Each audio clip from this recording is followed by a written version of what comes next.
Selamat datang di channel Simar Imam. Sembari mendengarkan tinggalkan like dan komentarnya bosku. Jangan lupa pasang headset kalian. Siapkan kopi dan camilan. Lupakan pahitnya kehidupan. Mari kita dengarkan sambil rebahan. Bab 371. Zhen Chongming berhenti tepat sebelum memasuki ruangan dan melihat keluar jendela. Little White juga menundukkan kepalanya, sangat fokus. Dengan insting binatang iblis mereka memperhatikan bahwa pertempuran sengit di bawah laut telah dimulai di kejauhan. Splash, splash, splash, laut melambai dengan cepat menabrak bebatuan di pantai, menciptakan suara keras. Bagaimana mungkin ada begitu banyak gelombang pada saat ini? Yue yang sangat sensitif terhadap suara ombak karena profesinya, dan dia mengerutkan kening pada pengamatan ini. Splash, splash, dua ombak yang bahkan lebih kuat menabrak pantai di luar rumah. Yue yang memeriksa waktu dan menyadari itu sudah tengah malam.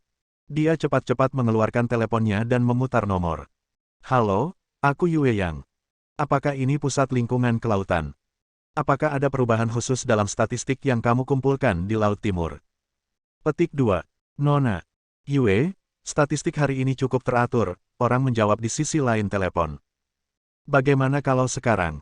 Lihat grafik 1 jam terakhir, lanjut Yue Yang. Statistik pasang surut belum banyak berubah, tunggu sebentar, ada pusaran raksasa sekitar 100 km dari East Ocean City, kata pengamat di stasiun dengan tergesa-gesa. So, begitu mereka menjawab, badai lain tiba-tiba memecah keheningan malam. Ikan dan udang yang tak terhitung jumlahnya berjatuhan di samping hujan deras. Itu tidak hujan. Air laut baru saja dilempar ke langit. Ini adalah tanda tornado yang akan datang. Perang antara klan naga lautan timur dan klan naga lautan barat di bawah laut menghasilkan energi yang cukup untuk membentuk tornado di atas laut. Garis-garis energi putih yang terlihat melesat di atas lautan dalam. Satu pun dari mereka bisa mengubah setengah dari Ocean City Timur menjadi gurun.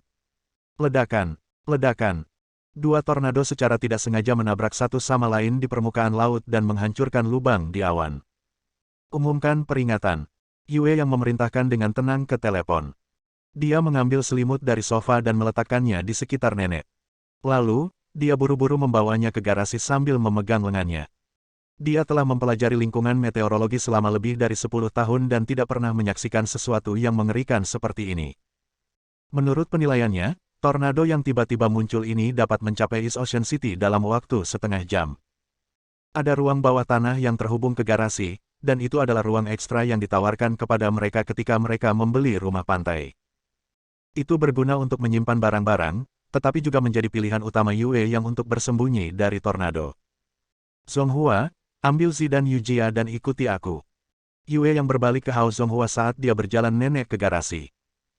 Hao Ren, sebagai seorang pembudidaya tingkat gen, sangat mengagumi betapa tenangnya Yue yang ketika tornado yang menakutkan itu dengan cepat semakin dekat dengan mereka. Ayo pergi. Zhao Zonghua menyeret Zhao Yanzi dan Xie Yujia, yang sudah terpana dengan hujan ikan, dan berlari ke ruang bawah tanah. Ren, bawalah selamat. Hao Zonghua berteriak pada Hao Ren sambil berlari. Bip, bip, sirene membangunkan orang-orang yang sedang tidur ketika melesat ke seluruh kota. Meskipun keluarga Hao Ren tinggal jauh dari pusat kota, mereka masih bisa dengan jelas mendengar alarm. Yue yang jelas tahu tentang perubahan tak terduga dalam iklim laut. Tornado dapat terbentuk dengan segera dan menghilang dengan cepat juga. Tornado ini mungkin pergi sebelum mereka bahkan bisa mendarat, tetapi dia harus menyiapkan orang-orang.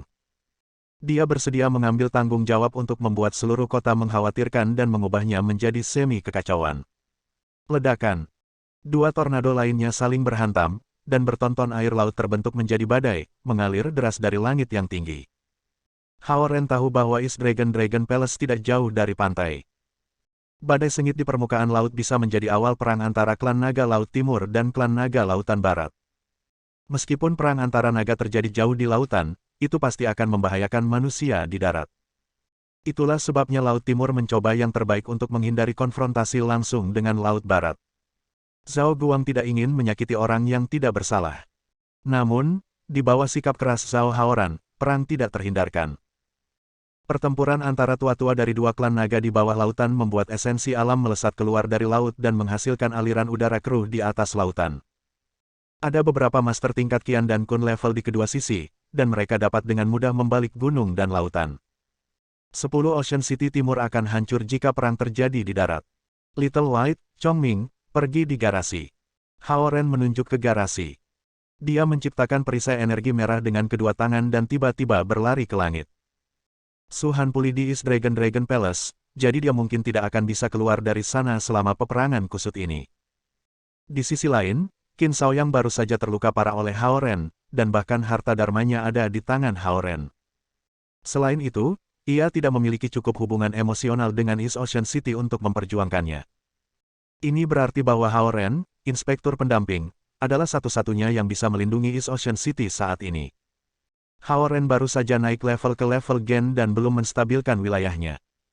Namun, ia harus memasang barisan pertahanan untuk menghentikan tornado liar. Zhen Chongming pandai mengatur formasi array, tapi dia terlalu lemah. Dia hanya bisa menatap Hao Ren yang berada di perisai energi merah dan terbang menuju langit. Ada lapisan esensi alam murni di tubuh Hao Ren, dan bahkan Zhen Chongming tidak bisa melihatnya. Zhen Chongming berasumsi bahwa ini adalah esensi alam yang membantu Hao Ren mencapai gen level tiba-tiba. Dia mencambuk rambutnya dan berlari ke garasi, berharap hujan tidak akan membasahi dirinya. Little White menatap langit, khawatir. Ia berlari beberapa langkah menuju garasi sebelum berbalik dan berubah menjadi bentuk singa salju. Kemudian, ia melompat ke langit. Meskipun membenci perasaan basah kuyup oleh hujan, ia tidak ingin membiarkan pemiliknya pergi sendiri. Mengusir. Si kecil putih membawa Hao Ren. Api di bawah cakarnya menyebar ke sekelilingnya, dan api itu segera menutupi Little White dalam waktu singkat. Itu seperti bola api raksasa yang tergantung di langit yang gelap. Namun, bola api ini dikelilingi oleh perisai energi merah dan tidak bisa dilihat oleh orang biasa. Little White memiliki semangat tinggi saat itu menjadi binatang iblis level 2. Keempat kakinya berubah menjadi warna emas murni. Hao Ren merasakan kehangatan di punggung Little White. Dia menatap mata putih-putih yang berkilau dan api gila di sekitarnya. Dia segera merasakan rasa lapar yang kuat dari Little White. Tetesan hujan di sekitar mereka langsung menguap. Manusia tidak bisa melihat pemandangan ini. Kalau tidak, akan sangat keren terlihat mengendarai singa salju yang tertutupi api. Gulir bayangan pedang membelah cahaya, formasi array pedang. 320 pedang energi Hao Ren memacu dirinya atas perintah. Terdengar suara keras dari samudera, dan ombak pasang naik. Ada jutaan titik di laut, dan Hao Ren bisa membayangkan betapa intensnya pertempuran antara klan naga laut timur dan barat di bawah air. Garis esensi alam yang kuat lainnya memancar keluar dari lautan, dan energi yang kuat menerobos berton-ton air dan menghasilkan zona vakum. Air di sekitarnya mengalir ke lubang tanpa dasar, membentuk pusaran raksasa lain. Sementara itu, esensi sifat gagah memutar aliran udara dan menghasilkan tornado lain. Perang di bawah laut setidaknya 10 kali lebih kuat dari tornado yang ada di atas lautan. So, tornado berhamburan ke arah East Ocean City. Formasi dua naga. Hao Ren menjentikkan jarinya, dan energi pedang 320 berlari ke arah tornado. Tornado tingginya beberapa ribu meter dan berputar-putar dengan kecepatan 800 mil per jam. Itu segera dipotong-potong oleh energi pedang Hao Ren saat mentimun dipotong dengan pisau tajam. Tornado mereda dan bertiup ke arah pantai dalam bentuk angin yang kencang, mengirimkan pasir kuning ke udara. Dua tornado lain berputar ke arah wilayah selatan East Ocean City. Hujan dan air laut dalam jumlah besar berhamburan di sekitar tornado. 320 pedang energi dibagi menjadi dua kelompok dan berlari ke pusat tornado dan membentuk dua formasi array pedang satu baris untuk menghancurkan mereka. Tornado yang mati melemparkan sejumlah besar ikan ke atap dan jalan-jalan di wilayah selatan kota. Ada selusin tornado goyah di permukaan laut, yang terbentuk dan menghilang secara acak. Mereka berkeliaran dengan gila-gilaan, tetapi tak satu pun dari mereka yang bisa mendekati East Ocean City. Orang-orang yang tinggal di dekat laut dan di gedung pencakar langit di pusat kota dapat melihat tornado semakin dekat dan runtuh satu persatu. Mereka tidak tahu bahwa Hao Ren, dalam perisai energi merah, mengalahkan tornado yang menyerang sendirian dengan mudah. 320 energi pedang membentuk jaring pertahanan yang menyebar lebih dari beberapa lusin mil dan menghilangkan tornado. Hao Ren tidak sepenuhnya yakin kekuatan macam apa yang dia miliki sebagai seorang kultivator tingkat gen. Namun, meskipun wilayahnya belum stabil, ia masih dapat dengan mudah menghentikan 4 hingga 5 tornado yang cukup kuat untuk merobek rumah atau pohon apapun dan jarang terlihat oleh manusia. Dia tahu bahwa yang disebut penggarap itu memang jauh di atas manusia dengan prestise yang mendominasi. So, Energi 320 pedang mencambuk permukaan laut, dan memotong akar semua tornado aktif dan memercikkan gelombang pasang di laut. Kemudian, tornado semuanya lenyap sekaligus. Badai di atas East Ocean City segera berhenti juga. Bip, bip, sirene yang berbunyi di seluruh kota perlahan berhenti. Beruntung tornado tidak sampai ke darat. Di mata manusia, hanya topan level 8 yang tiba-tiba di tengah malam. Yue yang berjalan keluar dari garasi dengan tangannya di atas Zhao Yanzi dan Xie Yujia. Hao Zonghua juga dengan hati-hati keluar dari garasi, memegangi lengan nenek. Zhen Chongming menutupi mulutnya dengan tangannya ketika dia menguap dalam-dalam, dan dia melompat ke atas kolam di taman dan menuju ke rumah. Ren, Ren, teriak Hao Zonghua. Hao Ren berbohong di batu besar di taman seolah-olah dia pingsan. Dia perlahan mengangkat kepalanya dan bertanya dengan pusing, apakah topan itu hilang, ayah? Aku baru saja terpeleset dan pingsan. Petik 2. Ah, sangat tidak berguna. Hao Zonghua berjalan dan menarik Hao Ren di lengan yang terakhir. Kemudian, dia melihat kembali pada Zhao Yanzi dan Xie Yujia saat dia berkata pada dirinya sendiri, bagaimana kamu layak mendapatkan Yujia dan Xie? Xie Yujia tertawa sambil menutupi mulutnya, dan Zhao Yanzi cemberut, menusuk pinggang Hao Ren, dan berkata, enggan, karena kamu pengecut, aku akan tidur di kamar yang sama denganmu malam ini untuk menghiburmu. Kekasih aku adalah pahlawan terbesar di dunia. Suatu hari, dia akan datang kepadaku di atas awan 7 warna dengan helm dan baju besi emas dan menikahiku. 1. Zhao Yanzi diam-diam melafalkan kalimat ini di kepalanya. Bab 372. Baiklah, baiklah, Zi bisa tidur di kamar Ren malam ini. Nenek berjalan dan berkata sambil tersenyum sebelum Hao Ren bisa menjawab. Zi hanya menggoda Hao Ren. Namun, dia tersipu dan bersembunyi di samping Hao Ren setelah mendengar komentar nenek. Cuaca barusan sangat menakutkan, nenek mendongak dan menghela nafas. Hao Zonghua ingin menunjukkan bahwa Zhao Yanzi dan Hao Ren tidak pantas tidur di kamar yang sama. Namun, karena nenek tiba-tiba mengganti topik pembicaraan, dia mengangguk dan menjawab, Yue yang mengatakan bahwa iklim di wilayah Samudra Timur sedikit tidak normal. Menurut pendapat aku, pantai tidak terlalu aman. Yue yang dan aku akan memeriksa beberapa tempat di kota dalam beberapa hari, dan kita bisa pindah. Jangan khawatir. Nenek menggelengkan kepalanya segera. Raja Naga melindungi Samudra Timur kita. Bahkan jika itu lebih berbahaya daripada hari ini, Raja Naga dapat memastikan keselamatan kita. Yue yang menggelengkan kepalanya pada komentar nenek, dan Hao Zonghua juga tidak tahu harus berkata apa. Hao Zonghua sekarang percaya akan keberadaan naga, tetapi itu tidak berarti dia memiliki kepercayaan yang sama dengan nenek. Kota Ocean Timur kami telah nyaman untuk dihuni selama ratusan tahun. Belum pernah ada bencana alam seperti banjir, kekeringan, dan angin topan. Ini semua berkat Raja Naga yang telah melindungi rakyat, lanjut nenek. Hao Ren pasti akan berpikir bahwa ini adalah tahayul dari generasi yang lebih tua jika sebelumnya. Tapi sekarang, Hao Ren tahu bahwa ayah Zhao Yanzi, Zhao Guang, memang telah melindungi keselamatan wilayah Samudra Timur. Bahkan nenek tua yang merupakan Grandmaster Realm Formasi Jiwa dan mengajar Xie Yujia teknik itu tidak bisa menjamin kehidupan yang aman dan terjamin bagi warga Laut Timur ketika dia bertanggung jawab. Bu, sudah terlambat. Tornado datang dengan cepat dan menghilangkan lemak juga. Ini akan menjadi tenang selama beberapa jam ke depan. Ayo pulang dan istirahat, Yue yang tidak akan pernah percaya penjelasan nenek. Dia dengan ringan mendorong punggung nenek dan membawanya ke rumah. Hao Ren dan yang lainnya mengikuti mereka ke rumah juga. Karena semua tornado dihancurkan selusin kilometer jauhnya dari pantai, hanya ada angin liar yang tersisa. Rumah-rumah di sepanjang garis pantai tidak mengalami terlalu banyak kerusakan. Xie Yujia dan Zhen Chongming masing-masing pergi ke kamar mereka di lantai pertama, dan Hao Ren berjalan ke tangga saat Zhao Yanzi mengikutinya dengan pakaian basahnya. Dia memegang kancing baju basahnya. Hao Ren menatapnya, dan dia juga menatapnya. Zonghua dan Yue Yang, kalian harus tidur lebih awal juga. Kamu masih perlu mengajak semua orang bepergian besok, kata nenek kepada mereka ketika dia berjalan ke kamarnya. Oke, Bu, jawab Yue yang sopan sebelum dia menyeret Hao Zonghua ke kamar mereka dengan kasar. Hao Zonghua ingin memisahkan Hao Ren dan Zhao Yanzi, tapi dia tidak punya kesempatan untuk melakukan apa-apa. Yue Yang dan nenek berada di sisi yang sama ketika datang ke Zhao Yanzi. Mereka berdua ingin mereka rukun.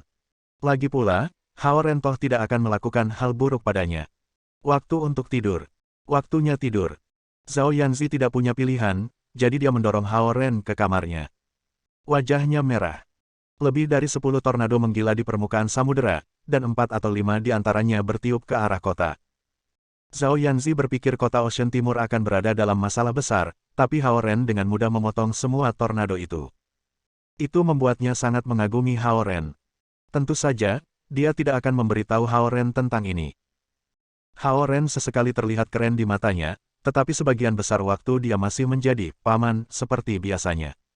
Ruangan itu hangat. Zhao Yanzi mengibaskan sepatunya yang basah dan bersembunyi di bawah selimut.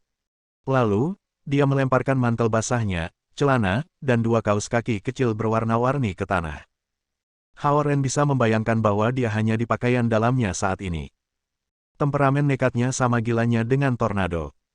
Kecuali, Hao Ren bisa menangani tornado, tapi dia tidak bisa menangani Zhao Yanzi. Apakah kamu tidak khawatir tentang pertempuran antara klan naga Lautan Timur dan klan naga Laut Barat? Hao Ren berdiri di pintu dan bertanya kepada Zhao Yanzi, yang hanya menjaga kepalanya yang kecil keluar dari selimut. Bersantai. Kami sudah menang. Ada sinar yang memunculkan lampu merah ketika semua tornado mereda. Zhao Yanzi mengerutkan hidung kecilnya dan berkata. Hao Ren akhirnya merasa lega ketika mendengar ini. Tidak heran dia bertingkah sangat bersemangat. Dia sudah tahu hasil pertempuran. Kamu sangat tak tahu malu, tidur di kamar aku ketika orang tua aku sama-sama di sini. Hao Ren berjalan dan berkata kepadanya dengan suasana hati yang santai. So, Zhao Yanzi menyembunyikan kepalanya di bawah selimut dan bergumam dari bawah, jadi apa? Terus, dia sangat ceria di dalam. Xie Yujia merawat Hao Ren ketika dia pertama kali kembali seperti istri yang pengasih, meninggalkan Zhao Yanzi. Sekarang, Zhao Yanzi merasa seperti memiliki hak istimewa untuk menghabiskan malam di kamar Hao Ren. Lebih dari itu, bahkan orang tua Hao Ren setuju untuk itu. Itu seperti comeback yang luar biasa, membuktikan kepada Xie Yujia bahwa dia adalah tunangan yang sebenarnya. Kamu berada di lantai pertama, dan aku di lantai 2. Jadi, aku memiliki status yang lebih tinggi daripada kamu. Zhao Yanzi berpikir dalam hati ketika dia meringkuk di bawah selimut gelap. Kamu pikir tidak ada yang bisa aku lakukan ketika kamu mengubah diri menjadi kura-kura? Hao Ren berjalan beberapa langkah lebih dekat dan memegang Zhao Yanzi ke dalam pelukannya dari bawah selimut. Ah, hentikan. Zhao Yanzi berteriak ketika dia tiba-tiba terangkat ke udara. Oh, kamu sudah di luar jendela. Aku akan membuangmu sekarang. Hao Ren membuka jendela dan berteriak ke arah selimut. Angin dingin bertiup dari luar, dan Zhao Yanzi berpikir Hao Ren benar-benar mengangkatnya dan meletakkannya di luar jendela. Dia berjuang dan berteriak, jangan berani. Kenapa aku tidak berani? Kamu berani masuk ke kamarku, jadi aku berani mengusirmu, lanjut Hao Ren. Brengsek. Zhao Yanzi sedikit takut karena dia dalam kegelapan dan tidak tahu apa yang sedang terjadi. Dia berjuang keluar dari selimut segera dan menyadari bahwa Hao Ren hanya mengangkatnya di atas tempat tidur. Pakaian dalamnya yang kecil tidak bisa menutupi tubuhnya yang halus. Hao Ren bisa melihat lehernya, bahunya, dan sebagian perutnya. Ah, Zhao Yanzi menjerit dan memegang selimut di tangan Hao Ren, menutupi dirinya. Meski begitu, kedua kakinya yang halus masih tepat di depan Hao Ren. Dia menendang Hao Ren dengan keras sebelum dia berbalik dan kembali ke tempat tidur. Kakinya yang lembut tidak membahayakan Hao Ren. Di sisi lain, dia bisa melihat betapa paniknya dia. Hao Zonghua mendengar teriakan Zhao Yanzi dari sebelah. Dia menatap Yue Yang ada di sampingnya. Yue yang menyimpan catatan badai hari ini di buku catatannya. Hao Zonghua batuk 2 kali dengan sengaja untuk menarik perhatiannya, tetapi Yue yang membalikkan badannya dan terus menulis tanpa mengakui apapun. Jangan mendekat atau aku akan berteriak. Aku memperingatkan kamu. Aku sudah melepas pakaian aku. Zhao Yanzi berkata kepada Hao Ren dengan keras begitu dia kembali ke tempat tidur. Hao Zonghua mendengarnya dari sebelah dan terbatuk 2 kali lagi ke arah Yue Yang. Yue Yang menggigit ujung penanya dan berpura-pura tenggelam dalam pikirannya sendiri. Dia tidak bereaksi terhadap batuknya sama sekali. Hao Zonghua menghela nafas dalam-dalam dan berpikir, anak-anak masih anak-anak. Kita biarkan saja begitu. Hao Ren tertawa melihat ekspresi Zhao Yanzi yang marah. Dia berbalik dan mengambil 1 set selimut dari lemari. Aku tidak akan menggodamu lagi. Kami masih harus melakukan perjalanan besok.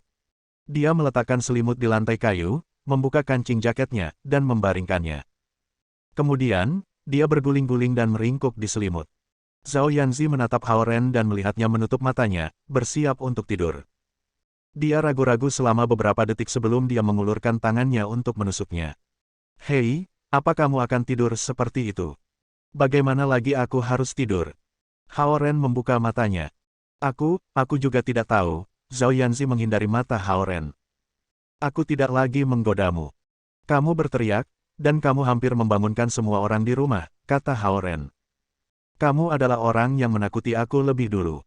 Zhao Yanzi membela dirinya dengan kejam. Hao Ren melambaikan tangannya. Pergi tidur, pergi tidur. Zhao Yanzi tidak merasa benar ketika melihat Hao Ren seperti ini. Berpikir tentang itu, dia bereaksi berlebihan ketika Hao Ren mengangkatnya. Setelah memikirkannya lagi, dia menyadari bahwa Hao Ren sebenarnya cukup baik padanya. Aku akan berbagi setengah tempat tidur denganmu. Zhao Yanzi menyeret tepi selimut dan bergerak ke dinding. Tidur saja. Siapa yang tahu trik apa yang kamu mainkan sekarang? Hao Ren terlalu malas untuk bergerak, jadi dia tetap di bawah selimut karena tidak dingin di lantai. Ayo. Zhao Yanzi mengulurkan lengannya yang halus dan menyeret selimut Hao Ren. Namun, dia tidak seberat Hao Ren. Alih-alih menariknya ke atas, dia hampir jatuh ke lantai. Aku akan marah jika kamu tidak datang. Zhao Yanzi menggeram, memutar matanya setelah melihat bahwa Hao Ren tidak bergerak sama sekali. Hao Ren menoleh padanya. Kamu benar-benar ingin aku muncul. Zhao Yanzi menatapnya. Dia tidak tahu apakah dia harus mengangguk atau menggelengkan kepalanya saat ini. Bagaimana seharusnya dia menjawab pertanyaan seperti itu? Majulah. Konyol. Teriaknya akhirnya setelah beberapa detik merenung. Baiklah, Hao Ren dengan enggan naik ke bagian lain dari tempat tidur dengan selimutnya. Sepertinya dia sama sekali tidak ingin ke sana dan hanya melakukannya karena permintaan tulus Zhao Yanzi. Zhao Yanzi menatapnya. Dia berharap bisa memukulnya dengan tinjunya. Dia membiarkan dia tidur di sisi lain tempat tidur karena kebaikan, namun dia memperlakukannya seperti ini. Selimut mereka berdekatan. Meskipun mereka tidak bersentuhan, rasanya hangat. Hao Ren hanya naik level ke level Gen, jadi dia kelelahan saat ini. Dia hampir tertidur segera. Zhao Yanzi menatap wajah tenang Hao Ren seperti katak di pat bunga lili, menatap seekor lalat. Tiba-tiba, dia dengan cepat mendaratkan bibirnya di dahi Hao Ren. Apa itu? Hao Ren membuka matanya dengan pusing dan melihat wajah Zhao Yanzi yang memerah. Apa yang kamu bicarakan? Dia memutar matanya ke arahnya. Kembalilah ke mimpi konyolmu. Zhao Yanzi kemudian berbalik ke Hao Ren. Bab 373. Di bawah permukaan laut, ada West Dragon Palace. Menginjak dua garis Qian Light, Lu Linlin dan Lu Lili tiba di gerbang depan West Dragon Palace. Gerbang depan yang runtuh telah dibangun kembali, dan plak yang berkilauan juga telah diletakkan di bagian atas gerbang. Sebagian besar dinding yang runtuh masih belum diperbaiki, dan istana besar masih dihancurkan dan tidak dibangun kembali. Ketika Hao Ren dan Zhen Chongming menyelinap menyerang West Dragon Palace terakhir kali, mereka merobohkan hampir setengah bangunan. Saat ini, struktur sedang dibangun kembali atas permintaan Old Man Zheng, tetapi masih ada beberapa plaza dan istana yang signifikan yang belum dibangun. Istana Naga Laut Barat kosong pada saat ini karena Old Man Zheng membawa pasukan ke Istana Naga Laut Timur untuk ekspedisi. Tidak ada penatua atau pasukan di istana saat ini. Patua Zheng membawa semua pasukan dan pasukan dari Istana Naga Samudra Barat bersamanya karena ia ingin menyelamatkan cucunya. Dia berasumsi bahwa tidak ada yang akan cukup berani untuk menyerang markasnya. Namun, dia tidak akan pernah berharap bahwa Lu Linlin dan Lu Lili akan muncul saat ini. Beraninya kau mengekspos gongsi kami pada bahaya. Berdiri di luar gerbang depan Istana Naga Laut Barat, Lu Lili, yang memiliki kuncir, berkata dengan marah. Menatap Istana Naga Lautan Barat yang setengah hancur, Lu Linlin menggigit bibirnya sedikit. Mereka tidak akan tahu betapa sulitnya gongsi kita sampai kita memberi mereka pelajaran. Lu Lili melanjutkan, berdengung. Lu Linlin tetap diam tetapi membuang gelang putih. Gelang itu membesar begitu menyentuh air, dan langsung menutupi seluruh Istana Naga Laut Barat. Alih-alih mengeluh tanpa henti, Lu Linlin tetap diam. Namun, amarahnya tidak kalah dengan Lu Lili. Saat cahaya putih naik, setiap sudut gelap menyala seolah-olah ada matahari terbit dari dasar laut. Semua pengrajin yang sibuk dengan konstruksi menyadari bahwa segala sesuatunya menjadi berbahaya. Maka, mereka mulai melarikan diri dari istana. Lu Lili mendengus tidak puas lagi dan mengeluarkan gelang hitam. Gelang hitam melepaskan aura yang lebih menekan dan membuat pengrajin melarikan diri lebih cepat. Seluruh istana naga laut barat berubah menjadi kota kosong dalam sekejap. Para jenderal yang menjaga bangunan-bangunan penting bergegas menuju gerbang depan dengan hanya belasan prajurit. "Kamu siapa? Beri aku namamu." Jenderal terkemuka itu bertanya dengan keras sambil terbang menuju gerbang. Dengan sedikit memutar jarinya, tim yang terdiri dari lebih dari 200 tentara ini tersingkir ratusan meter oleh arus bawah yang digerakkan oleh Lu Linlin. "Kakak, jangan buang waktu berbicara dengan mereka, kita harus mulai," kata Lu Lili cepat. Dia menggerakkan lengannya, dan gelang hitam menyusut kembali ke ukuran aslinya. Lu Lili menunjuk ke timur, dan harta Dharma Natal yang terhubung dengan pikirannya terbang ke timur. Bang! Istana harta Dharma berlantai 5 ditebang melalui tengah oleh harta Dharma kecil ini. Set gelang yin yang ini bisa menjadi besar atau menyusut. Mereka memiliki kekuatan supernatural yang luar biasa yang tidak dapat dihentikan, dan mereka dapat menghancurkan bangunan dengan mudah. Lu Lili mulai lebih dulu, kemudian Lu Linlin mengikutinya dan melambaikan jarinya untuk mengendalikan pergerakan gelang putih itu. Istana megah lainnya dipotong setengah segera. Kedua gelang hitam dan putih itu bergerak cepat di West Dragon Palace. Setiap pukulan mewakili ketidakpuasan dalam pikiran Lu Linlin dan Lu Lili. Boom, boom. Runtuhnya bangunan menyebabkan pergerakan keras arus laut di sekitar mereka, dan semua formasi arai di Istana Naga hancur sama sekali juga. Kemanapun gelang hitam dan putih itu pergi, semua dinding dan pilar diubah menjadi abu, betapapun kerasnya. Ini adalah tragedi paling menghancurkan yang pernah dialami Istana Naga Laut Barat. Ledakan. Gelang hitam dan putih itu menghancurkan lubang besar di tanah. Tanpa perlindungan formasi susunan, air laut mengalir menuruni lubang, dan Istana Naga Samudera Barat dibiarkan dalam kekacauan yang lebih besar. Semua struktur dihancurkan. Itulah yang kamu dapat untuk menggertak gongsi. Setelah menendang kerikil dan menyadari bahwa tidak ada lagi yang bisa dihancurkan, Lu Lili meraih pergelangan tangan Lu Linlin dan berkata, "Ayo pergi sekarang. Kamu merasa lebih baik sekarang." Menggosok hidung Lu Lili sedikit, Lu Linlin memegang tangan kakaknya dan terbang ke permukaan laut dengan cepat. Lu Linlin tidak bisa mengetahui kepribadian Lu Lili dengan lebih baik. Lu Lili sangat lembut dan manis hampir sepanjang waktu, tetapi begitu dia marah, bahkan binatang iblis level 10 tidak akan bisa menghentikannya. Setelah penghancuran yang menghancurkan, semua bangunan di West Dragon Palace berubah menjadi reruntuhan. Bahkan satu balok pun tidak selamat. Tidak sulit membayangkan raut wajah Old Man Zeng ketika dia kembali ke markasnya bersama pasukannya yang kalah. Fajar tiba dengan lambat. Hao Ren membuka matanya, dan bahunya sakit. Memasukkan dirinya di bawah lengan Hao Ren, Zhao Yanzi cemberut dan tidur nyenyak sambil meletakkan lengan rampingnya di bahu Hao Ren. Bantal dan selimutnya sendiri sudah jatuh dari tempat tidur. Oleh karena itu, dia menarik setengah dari selimut Hao Ren dalam tidurnya dan menggunakan lengan Hao Ren sebagai bantal. Hao Ren menatap wajah kecilnya dan menyentuh bulu matanya dengan jari-jarinya. Zhao Yanzi sedikit menggelengkan wajahnya, masih terbenam dalam mimpinya. Kamu telah mengambil keuntungan dari aku sepanjang malam." Saat dia bergumam pada dirinya sendiri, Hao Ren melihat keluar jendela. Ternyata di luar bagus dan cerah. Matahari di pagi hari bersinar terang, dan ikan-ikan melompat ke laut. Ikan. Hao Ren tiba-tiba duduk. Seperti gurita lembut, Zhao Yanzi meluncur ke ruang kosong yang ditinggalkan oleh Hao Ren. Hao Ren berjalan ke jendela dan melihat Xie Yujia sibuk bekerja di halaman. Lampu redup keluar dari telapak tangannya, dan dia mengambil semua ikan yang dibawa keluar dari lautan oleh angin topan tadi malam. Setelah memberi energi pada mereka dengan kekuatan Life Note-nya, dia melemparkannya kembali ke laut. Ikan-ikan yang sekarat berubah hidup lagi di bawah stimulasi esensi sifatnya, dan mereka melompat ke laut setelah membuat kurva yang elegan di udara. Adegan yang baik dan penuh kasih ini menyentuh Hao Ren. Hao Ren menatap kembali ke Zhao Yanzi di kamar. Dia masih tidur. Xie Yujia, yang berdiri di halaman, tidak menyadari bahwa Hao Ren sedang menatapnya. Dia membelai 3 ikan terakhir di tangannya sebelum tersenyum bahagia dan berkata kepada mereka, "Kalian adalah yang terbesar. Jadi, aku minta maaf untuk memberitahu kamu bahwa kamu akan menjadi makan siang kami hari ini." Petik 2. Berdiri di dekat jendela, Hao Ren tiba-tiba merasa ada sesuatu yang tersangkut di tenggorokannya. Membawa 3 ikan, Xie Yujia berlari ke dalam rumah dengan gembira sambil bersiul. Jelas, dia pergi ke dapur untuk menyiapkan makan siang. "Wanita, Yah, adalah makhluk aneh seperti itu. Setelah mengagumi sebentar, Hao Ren mengenakan jaket dan pergi ke lantai pertama. Di dapur, Xie Yujia sedang mengikis sisik ikan sambil bersenandung. Zi belum bangun.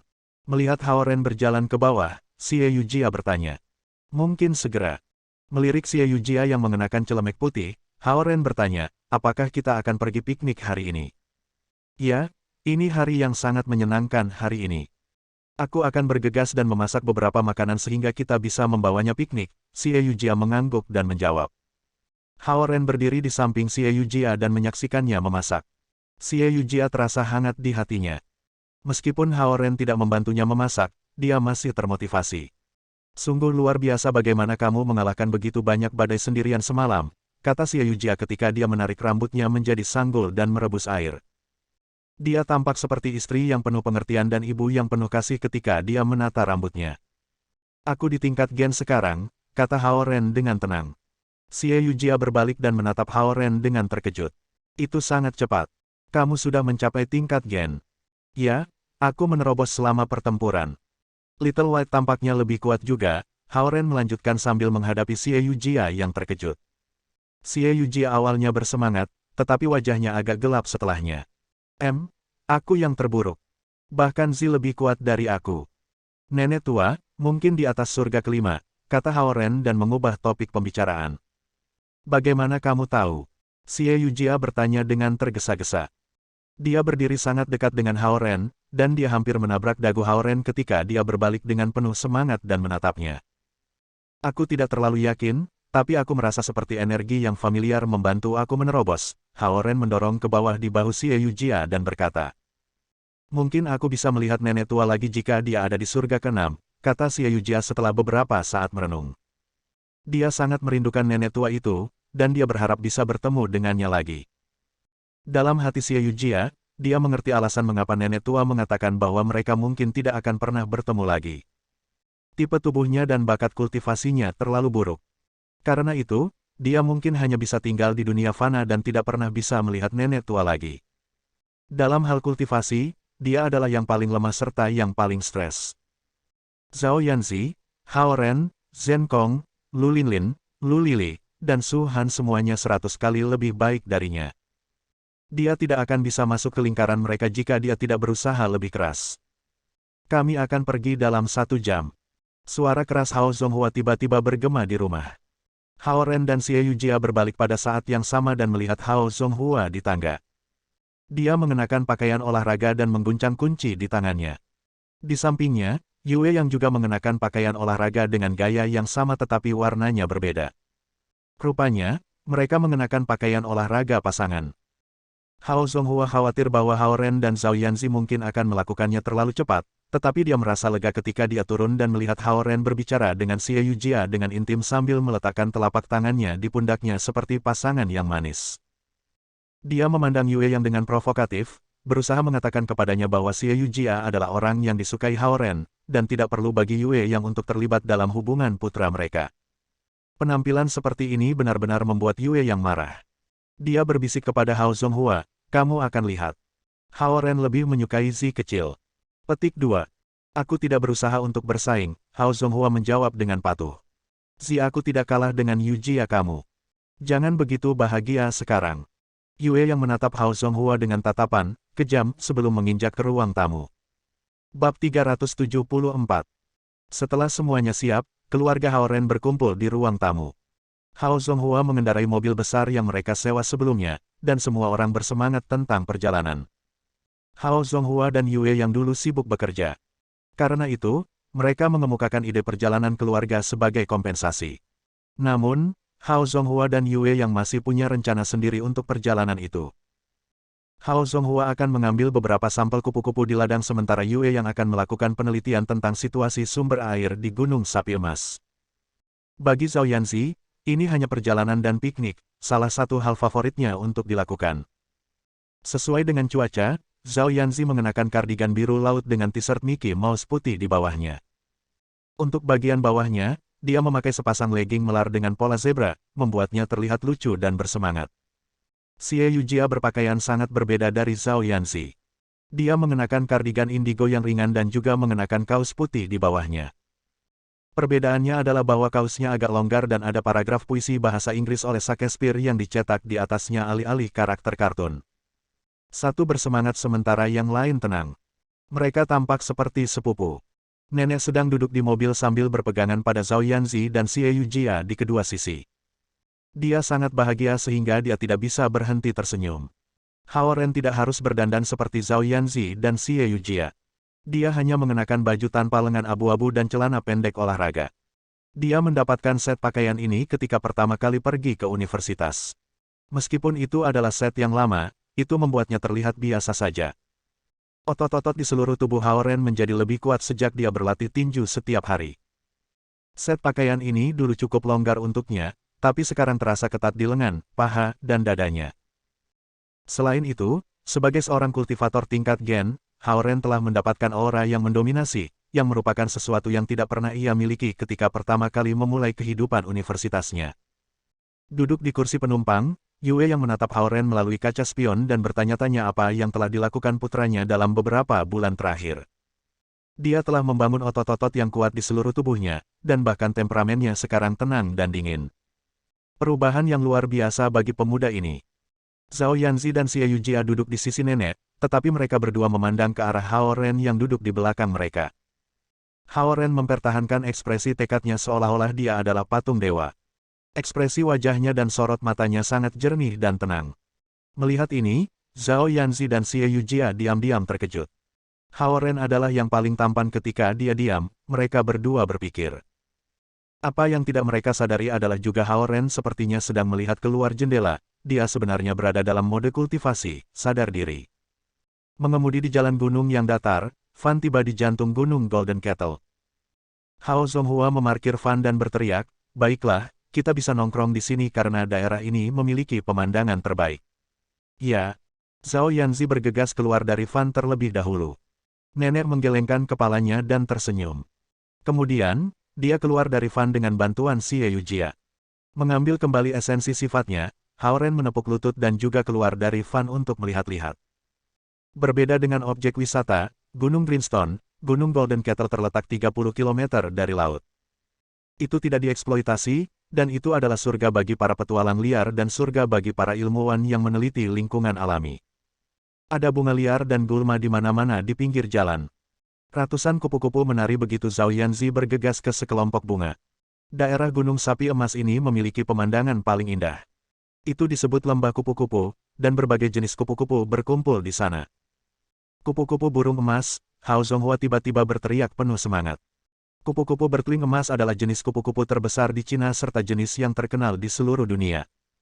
Kupu-kupu burung emas tampak menonjol di antara kelompok kupu-kupu biasa ini. Sayap beludru hitamnya memiliki bintik-bintik yang menakjubkan dan berkobar dengan cepat. Hao Zonghua hendak kembali ke Fan untuk mengambil jaring, tetapi kupu-kupu burung emas sudah terbang tinggi 2 meter. Sama sekali tidak ada cara untuk menangkapnya. Saat Hao Zonghua merasa kasihan atas kehilangan itu, sebuah bayangan melewatinya. Mengenakan pakaian kasual, Hao Ren melompat tinggi di udara, meraih kupu-kupu burung emas dengan mantap dengan 2 jarinya, dan mendarat di seikat bunga dengan kuat. Hao Zonghua memandang Hao Ren dengan sangat terguncang. Jika dia tidak melihat Hao Ren mendarat, dia akan percaya bahwa putranya bisa terbang. Fokusnya beralih ke telapak tangan Hao Ren lagi. Bahkan jika Hao Ren cukup cepat untuk menangkap kupu-kupu, dia mungkin sudah merusaknya, pikirnya. Ayah, apakah ini kupu-kupu yang kamu inginkan? Hao Ren berjalan ke Hao Zonghua dan menunjukkan kepadanya kupu-kupu. Menatap kupu-kupu yang direbut Hao Ren, Hao Zonghua mengangguk dan merasa sedikit kasihan. Untuk tidak merusak kupu-kupu halus, jaring bersih diperlukan saat menangkap mereka. Bahkan seekor kupu-kupu yang tertangkap oleh jari seseorang kemungkinan akan memiliki sayap yang rusak. Melihat kupu-kupu burung emas yang berharga ini tetap diam, Hao Zonghua berpikir kupu-kupu itu mati karena dihancurkan oleh jari-jari Hao Ren. Karena itu, ia mengambil tas kertas dan hendak meletakkannya di sana. Namun, kupu-kupu itu terbang secara tak terduga karena dia tidak terlalu memperhatikannya. Hao Zonghua tidak berharap kupu-kupu itu masih bisa terbang. Tergesa-gesa, Hao Ren mengulurkan tangannya secepat kilat dan meraih kupu-kupu lagi. Hao Zonghua melihatnya dengan jelas kali ini. Hao Ren meraih kupu-kupu dengan sayapnya menggunakan 2 jarinya. Tidak ada keraguan bahwa sayap kupu-kupu akan rusak di bawah kecepatan dan kekuatan seperti itu. Masukkan ke dalam toples kaca, Hao Zonghua mengeluarkan toples dari Fan dan berkata kepada Hao Ren. Oke. Hao Ren meletakkan kupu-kupu di botol kaca. Hao Zonghua dengan cepat memasang kembali tutupnya. Pada saat yang sama, kupu-kupu yang ditangkap 2 kali mulai terbang naik dan turun dengan penuh semangat di dalam toples. Hao Zonghua dengan hati-hati mengamati kupu-kupu melalui tabung kaca dan menemukan bahwa sayapnya sama sekali tidak terpengaruh. Apa? Hao Zonghua tidak bisa mempercayai apa yang dilihatnya. Seberapa akurat kontrol yang harus dilakukan seseorang untuk menangkap kupu-kupu dengan sayapnya dengan kecepatan cepat tanpa melukai atau bahkan menggosok material halus di sayapnya. Saat Hao Zonghua menatap Hao Ren dengan kaget, Zhao Yanzi berteriak dari rumpun bunga, "Paman Hao Ren, datang ke sini dan bantu aku menangkap kupu-kupu." "Datang." Hao Ren tersenyum dan berlari ke arahnya. Hao Zonghua memegang tabung kaca dengan linglung sambil melihat Hao Ren yang berlari ke Zhao Yanzi. Dia menarik napas dan ragu, apakah ini benar-benar anakku? Yang kuning ini terlihat sangat cantik, begitu juga yang hitam ini, teriak Zhao Yanzi dari dalam rumpun bunga. Zhao Yanzi tampak sangat cantik di dalam bunga. Adapun Hao Ren, dia sudah menangkap 5-6 kupu-kupu untuk Zhao Yanzi. Zhao Yanzi sangat bersemangat. Ketika dia meraih kupu-kupu, Hao Ren melepaskannya, dan mereka terbang lagi. "Paman, kamu brengsek." Zhao Yanzi meninju Hao Ren dengan keras. Di sisi jalan, Yue yang pergi ke Hao Zonghua, menatap Hao Ren dan Zhao Yanzi di bunga-bunga, dan menabrak Hao Zonghua dengan sikunya. "Lihatlah mereka, bukankah mereka terlihat manis bersama?" Hao Zonghua tersenyum. Kemudian, dia menoleh untuk melihat Xie Yujia, yang menemani nenek, dan tidak tahu harus berkata apa. Tidak peduli apa yang dikatakan Yue Yang, dia masih memilih Xie Yujia sebagai menantu perempuannya. Kupu-kupu bintik ungu. Seekor kupu-kupu dengan bintik biru dan sayap coklat terbang di depan Hao Zonghua. Hao Zonghua memperdebatkan apakah akan menangkap kupu-kupu dengan tangan karena dia tidak punya waktu untuk mengambil jaring. Pada saat ini, Xie Yujia datang perlahan. Dia mengangkat tangannya yang sempurna dan menghentikan kupu-kupu dengan lembut. Kupu-kupu itu menabrak tangan lembut Xie Yujia seolah tidak menyadarinya. Setelah itu jatuh begitu saja ke rumput. Hao Zonghua segera mengambil kupu-kupu dan memasukkannya ke dalam toples kaca. Seekor kupu-kupu bintik ungu adalah favorit utama semua kolektor spesimen. Hao Zonghua telah di sini beberapa kali tetapi selalu kembali tanpa apa-apa. Namun, dia sangat bersemangat hari ini karena dia mendapatkan 2 kupu-kupu yang berharga dalam waktu singkat. Selain bersemangat, dia memandang Xie Yujia dengan takjub. Apa yang dia lakukan hanya sedikit mengangkat tangannya, dan kupu-kupu itu melemparkan dirinya dengan sukarela. "Bagaimana itu bisa terjadi? Apakah kamu membutuhkan kupu-kupu lain, Paman?" "Aku dapat membantu kamu dengan itu," kata Xie Yujia dengan senyum santai. Catatan kehidupan kematiannya bisa mengendalikan apapun antara langit dan bumi, termasuk kupu-kupu yang halus. Apa yang diinginkan Hao Zonghua hanya 1 atau 2 kupu-kupu. Dia tidak tahu bahwa Xie Yujia dapat membantunya dalam sedetik bahkan jika dia menginginkan semua kupu-kupu di lembah. Dia bisa membuat semua kupu-kupu di lembah jatuh ke tanah hanya dengan melambaikan tangannya. Jelas, Xie Yujia tidak akan melakukan itu, dan dia juga tidak menginginkannya. "Tidak, terima kasih. Kamu dapat hangout dengan Ren sekarang. Aku akan pergi ke lembah dengan bibimu." Hao Zonghua mengangguk dan tersenyum pada Xie Yujia. Dia cukup bingung dengan peningkatan luar biasa Hao Ren dalam kemampuan atletiknya. Bahkan Xie Yujia tampak aneh baginya. Bagaimana Hao Ren dan Xie Yujia bisa menjadi master seni bela diri dalam waktu singkat? Di lembah, kupu-kupu terbang dengan gembira. Memegang jaring sapu, Hao Zonghua pergi jauh ke lembah dengan Yue Yang. Yue Yang memiliki beberapa tabung di tangannya saat dia akan mengambil beberapa sampel air di Golden Kettle Mountain. Berdiri di samping Fan, Zhen Chongming menyingkirkan pesepnya dan menarik napas panjang. Intensitas esensi di lembah lebih terkonsentrasi dibandingkan dengan kota, yang hampir 1,2 kali lebih banyak. Namun, dibandingkan dengan surga kelima, itu masih belum cukup tinggi. Melihat nenek berbaring di batu besar dan menikmati matahari dengan mata terpejam, Zhen Chongming berteriak kepada Hao Ren dan Zhao Yanzi, "Hei, kalian berdua, bagaimana kalau pergi ke surga kelima?" Zhen Chongming datang dengan ide gila. Dia ingin membawa nenek ke surga kelima sementara dia tidur. Intensitas esensi jauh lebih terkonsentrasi di sana, dan makhluk hidup manapun akan mendapat manfaat lebih dari beristirahat di surga kelima bahkan setengah jam daripada minum obat apapun. Sudah waktunya untuk pergi ke surga kelima untuk memperpanjang umur. Bab 375. Bola energi merah gelap naik sementara cakram hitam jelek muncul di bawah kaki Zhen Chongming. Nenek, yang tertidur di atas batu, memasuki bidang energi Zhen Chongming dengan batu itu. Melihat Zhen Chongming membawa nenek ke langit, Hao Ren membeku sejenak sebelum memanggil Little White dengan tergesa-gesa. Roar! Little White mengguncang tubuhnya dan berubah menjadi bentuk singa salju yang besar. Setelah mencapai level 2, Little White sekarang bahkan lebih besar. Itu membawa Hao Ren, Zhao Yanzi dan Xie Yujia dengan mudah. Dengan disiram, dua bola energi merah melonjak ke langit yang tinggi. Bulu keemasan Little White sekarang menutupi bagian bawah kakinya, bukan cakarnya, dan itu terlihat sangat megah saat ia berlari ke langit. Di bidang energi Zhen Chongming, nenek bangun dari tidurnya dan mendapati dirinya di langit yang tinggi, hampir 10.000 meter dari tanah. Selamat, turun. Jangan mengagetkan nenek. Mengejar harta karun Dharma penerbangan Zhen Chongming, Hao Ren berteriak. Hua, alih-alih turun, Zhen Chongming melonjak ke surga kelima. Pegunungan hijau dan sungai yang jernih membuat tempat ini terlihat seperti dunia surgawi. Dis hitam Zhen Chongming bergerak horizontal dan memasuki KTT etiril yang dikelilingi oleh 3 sekte kecil. Hao Ren mengejarnya ke lembah. Bola energi merah telah dihapus, dan nenek tersandung dari piringan Zhen Chongming dan berjalan ke lembah. Chongming, apa yang kamu lakukan? Berlari ke lembah, Hao Ren melompat dari Little White dan tidak bisa membantu tetapi menamparkan kepala Zhen Chongming. Namun, perisai dangkal bangkit dan memblokir tangan Hao Ren. Ketika Zhen Chongming disiapkan, Hao Ren, yang berada di tingkat gen, tidak cocok untuk Zhen Chongming yang memiliki semua jenis harta Dharma padanya. Nenek.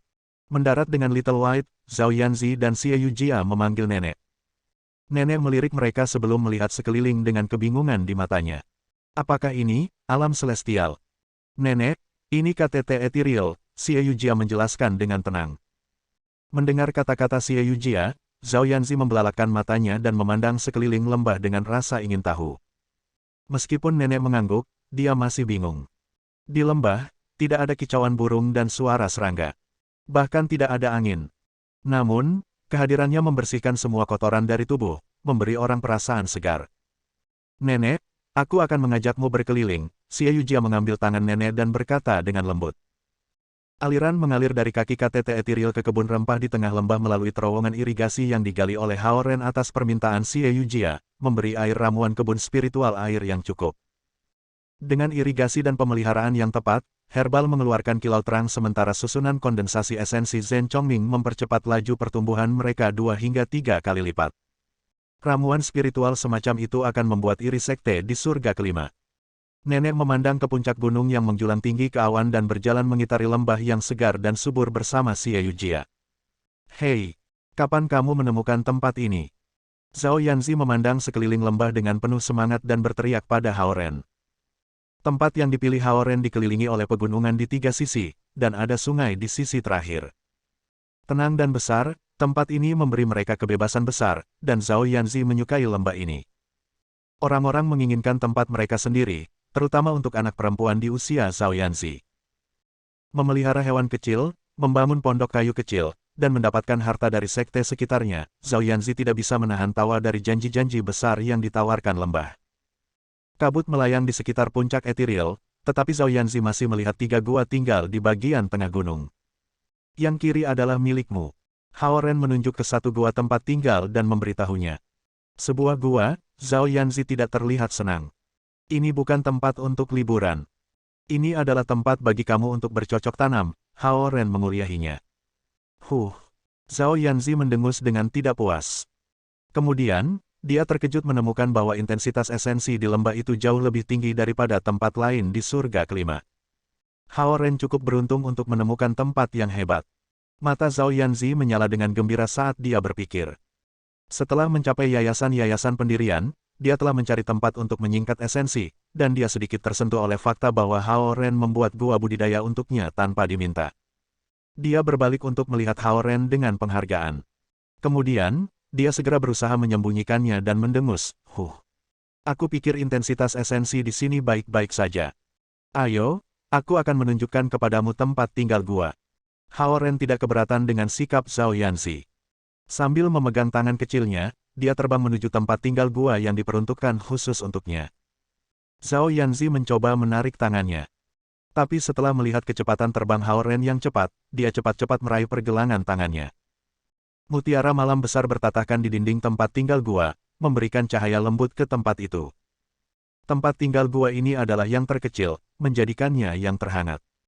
Sebuah ranjang batu kecil dibuat untuknya tidur siang jika dia malas dengan kultivasinya, dan Hao Ren tidak memasukkan hal-hal lain ke dalam guanya, berpikir bahwa dia akan membawa barang-barang ke sini dari First Heaven dan menghiasinya.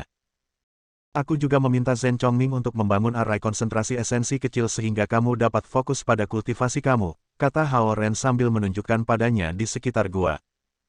Berkultivasi, berkultivasi, berkultivasi, yang kamu pedulikan adalah kultivasi aku. Cemberut, Zhao Yanzi memukul dada Hao Ren dengan tinju kecilnya. Hao Ren menatapnya dengan tenang. Dia berhenti memukulnya, dan wajahnya berubah merah muda, dia merasa seperti sedang menggoda. Dia mengambil 2 langkah mundur segera dan berjalan ke pintu masuk gua tinggal, memandang keluar seolah-olah tidak ada yang terjadi. Di luar kediaman gua, Xie Yujia membawa nenek di samping aliran air untuk merawat Piercing Heartgrass.